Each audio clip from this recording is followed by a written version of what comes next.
আহ্বান করছি, এই জায়গাবাদী সন্ত্রাসী হুমদেরকে আপনারা দমন করুন।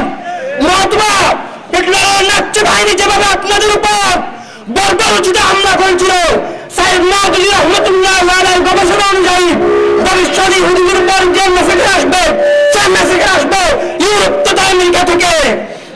আমরা সেই দৃষ্টান্ত এখন দেখতে পাচ্ছি, ইউরোপ তথা আমেরিকার সে বিকিনি পড়া সে মুসলিমরা আজকে জায়নাবাদী হুদের বিরুদ্ধে আন্দোলন সংগ্রাম শুরু করেছে।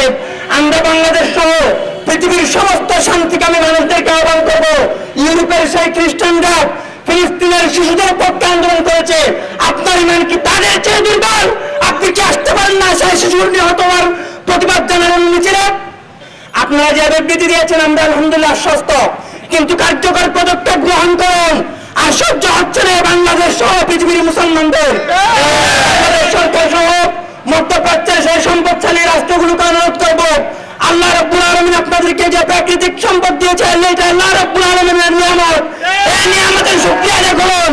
যদি ফিলিস্তিনের গাজাবাসীদের রক্ষা করা না যায়, যদি জায়নাবাদী ইহুদিরা বাঘকে তারা ভেঙে দিতে পারে, এই মুজাহিদদের দমন করতে পারে, হত্যা করে মাটির সাথে মিশিয়ে দিয়ে যদি এই জিহাদিদেরকে পৃথিবীর জমিন থেকে, গাজার জমিন থেকে যদি নিশ্চিহ্ন করে দিতে পারে, তাহলে এই জায়নাবাদী ইহুদিরা জর্ডান তুরস্ক এসে মক্কা মদিনায় নেমে আসবে, তখন আপনাদের বাঁচার জায়গা থাকবে না।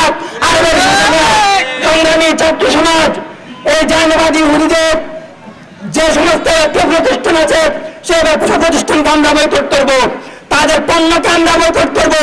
কিন্তু আমরা বাংলাদেশ ইসলামী ছাত্র শিবিরের নেতা কর্মী সহ বাংলাদেশের সশৃঙ্খল বিপ্লবের নেতৃত্ব দেওয়া ছাত্র সমাজ কখনো অন্যায় ভাবে, কখনো বিশৃঙ্খলা সৃষ্টি করে ব্যবসা প্রতিষ্ঠানে আমরা হামলা করবো না।